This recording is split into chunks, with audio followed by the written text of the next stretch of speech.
During the past couple of months, the world's attention has swung hard toward Greenland. I would like to make a deal, the easy way, but if we don't do it the easy way, we're going to do it the hard way. The European Union supports Denmark and the people of Greenland, and we do so united in our resolve. 北极涉及国际社会的整体利益。 And trust me, it's not because of the scenery. This massive Arctic territory has suddenly become the center of one of the most intense geopolitical standoffs in years. In early 2026, NATO forces began landing in Nuuk, just as political sparks flew over talk of a US push to assert control for national security reasons. Meanwhile, the North Atlantic Treaty Organization and Denmark scrambled to counter Russia's growing military and economic footprint across the Arctic, a region where melting ice is opening brand new strategic routes. But who actually stands to gain from this entire Arctic showdown? And why did all the major powers jump in at the same time? Like the video, subscribe to the channel for more updates, and let's dive in. Greenland isn't just another icy landmass, it's one of the most strategic positions on the planet. Greenland spans a massive 2.16 million square kilometers, yet has a population of only around 56,000 people, 2025. Giving it unmatched space-to-strategy value. It sits right at the gateway between the North Atlantic and Arctic approaches, a critical corridor that shapes movement between North America and Europe. That stretch, the Greenland-Iceland-United Kingdom Gap, or the Nuuk Gap, has defined naval and air power placement since the Cold War. Anchoring Greenland's northwest coast is Pituffik Space Base, equipped with a 3,047-meter runway, global missile warning radars, and space surveillance systems feeding North American and NATO defense networks. With early warning sensors, satellite links, and hardened Arctic infrastructure, Pituffik turns Greenland from a remote outpost into a real-time global watchtower. And when looking up at the geography, surveillance, and choke point control altogether, Greenland becomes the high ground of the North. Once the political shockwave hit, Europe didn't waste time. The European Union supports Denmark and the people of Greenland, and we do so united in our resolve. It shifted from debating to deploying. By mid-January 2026, Denmark activated Operation Arctic Endurance, a year-long presence mission designed to reinforce the kingdom's authority over Greenland and steady the NATO posture in the high north.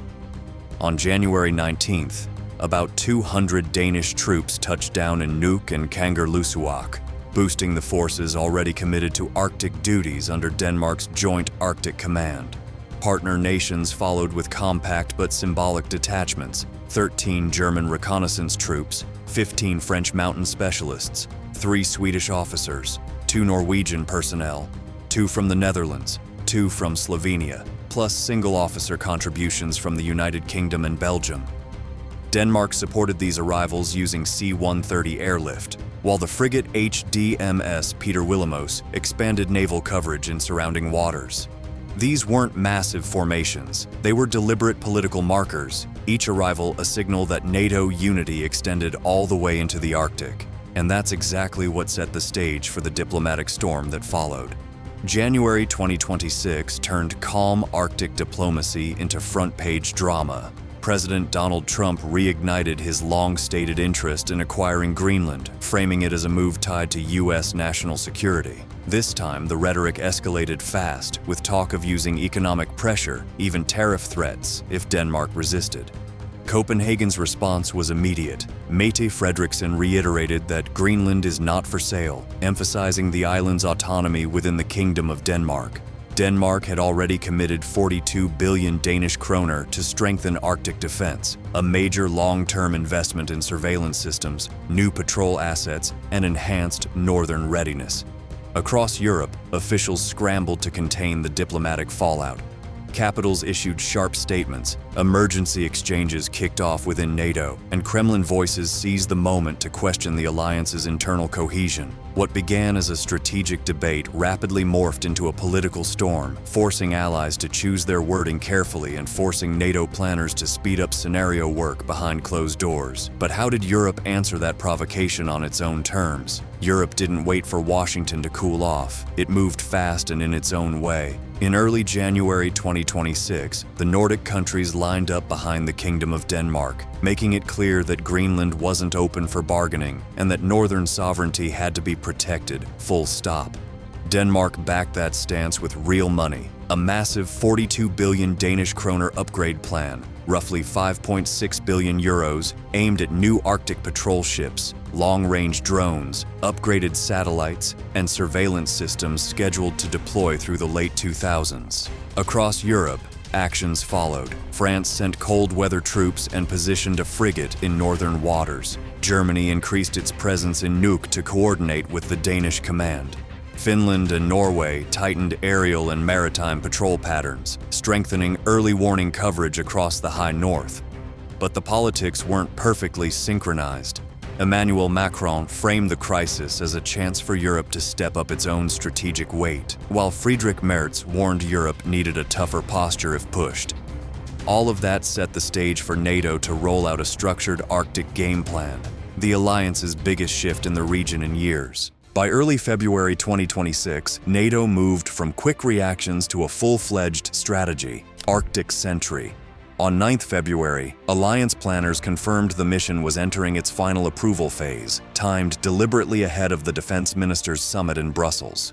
The blueprint was straightforward: tighten surveillance across air, sea, and space, more maritime patrol flights, more drone coverage, additional air sorties, and heavier satellite tasking, without shifting large combat formations north. The job of shaping the mission fell to Alexis G. Grinkewicz, who pushed for a scalable plan built on assets allies already had in the field. The political push behind it came after talks between NATO Secretary General Mark Rutte and US President Donald Trump at Davos, a moment that accelerated the alliance's Arctic posture. The message was simple: unify intelligence, sync exercises, and keep the 7 Arctic-adjacent allies ready to react in minutes, not days. But the second Arctic Sentry came into view, Moscow didn't stay quiet. It pushed back in a way NATO couldn't ignore. On the 3rd of February 2026, Deputy Foreign Minister Sergei Ryabkov warned that any US weapons in Greenland would trigger military technical countermeasures, one of Russia's sharpest diplomatic signals. Just days earlier, on January 20th, Foreign Minister Sergei Lavrov labeled the dispute a deep crisis inside NATO, a message crafted to stir doubt among allies. Behind the microphones, Russia kept its engines warm. Long-range aviation maintained heavy Arctic activity, including an 11-hour Tu-160 patrol on November 25, 2025. The Northern Fleet continued submarine and surface deployments from the Kola Peninsula, and late 2025 announcements of new Tu-160M production showcased a strategic expansion. Meanwhile, Norway raised alarms on February 6, 2026, about rising espionage and hybrid operations targeting the high north. And Russia wasn't just signaling from the sky. Something much quieter was happening beneath the surface, and it was even harder for NATO to ignore. While troop movements made headlines, the real tension built where almost nobody looks, deep under the surface. The Arctic seabed is packed with strategic infrastructure linking Canada, Norway, Iceland, and Greenland to global communication networks. In 2023, the Far North Fiber Project, a 14,000-kilometer cable running from East Asia to Europe, officially moved forward, turning Arctic waters into high-value digital real estate almost overnight. By late 2025, patrols from Finland and Norway began spotting vessels operating AIS dark near cable corridors, ships moving without transponders, a classic sign of covert undersea mapping.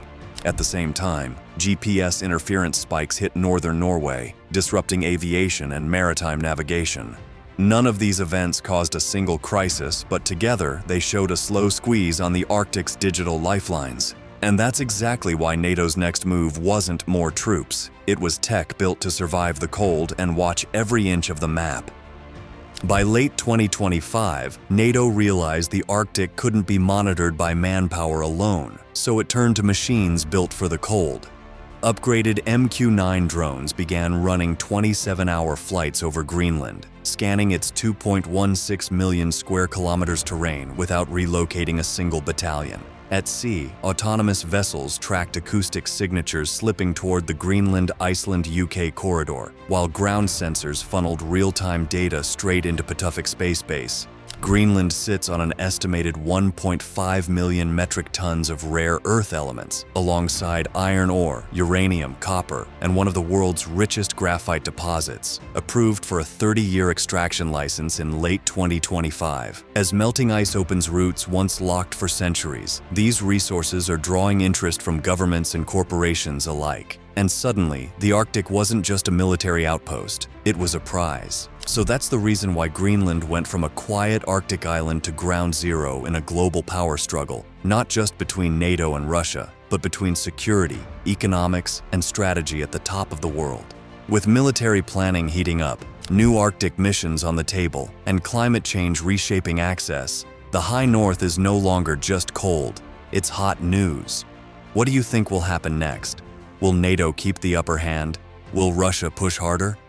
Drop your thoughts on this in the comments. Hit like if this breakdown helped you, and don't forget to subscribe for more updates.